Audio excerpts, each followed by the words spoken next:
अपूर्व रंग, मनातलं मनापासून. लेखिका अपूर्वा वाणी. लेखिकेचं मनोगत. नमस्कार, मी अपूर्वा. एकांतात, गर्दीत अनेकदा मनात खूप विचार सुरू असतात. ते कधी सुखावतात, कधी आनंद देतात, कधी हळवं करतात, हुरहुर लावतात आणि लिहावेसे वाटण्या इतके कधी तीव्र असतात. लहानपणापासून अनेक स्पर्धांमध्ये भाग घेताना आई तयार करून घेईल ते स्क्रिप्ट मी फक्त सादर करायचे.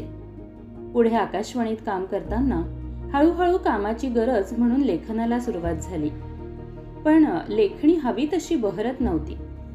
आपण जितकं उत्कृष्ट बोलू शकतो, व्यक्त होऊ शकतो, तितकं सुंदर आपल्याला लिहिता येत नाही हे अनेकदा जाणवायचं.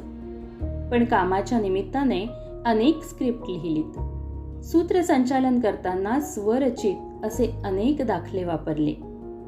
पण पुढे मास कम्युनिकेशन जर्नलिझम करताना ठरवून मी लिखाणाला सुरुवात केली, म्हणजे व्यक्त व्हायला सुरुवात केली.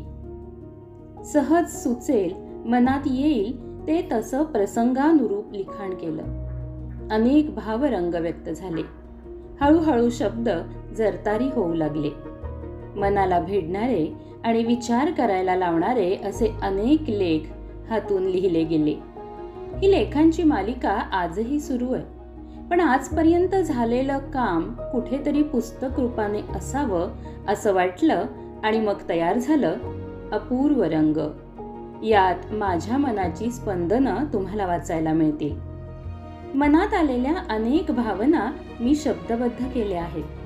त्या आप्तांसंबंधीच्या आहेत, सहकारी, सहकलाकार, सुहृदयांच्या बाबतीत आहेत, स्वतःच्याच कलाकृतीबद्दलच्या आहेत. माझी लेखणी अनेक विषय, मनातले विचार अशा सगळ्या पैलूंना स्पर्श करते. वाचक म्हणून आपल्यालाही ती अंतर्मुख करते, विचार करायला लावते आणि आनंदही देते. मी सहजपणे लिहित गेले आणि नकळत त्याला एक सूत्र मिळालं, अनुभवाचं. हे अनोखे ललित लेखन संग्रही असायलाच हवं. आपल्या मनात असंख्य विचार असतात. आपण ते विविध प्रकारे व्यक्तही करतो. विचारांची बैठक पक्की असली की व्यक्तिमत्व खुलतं.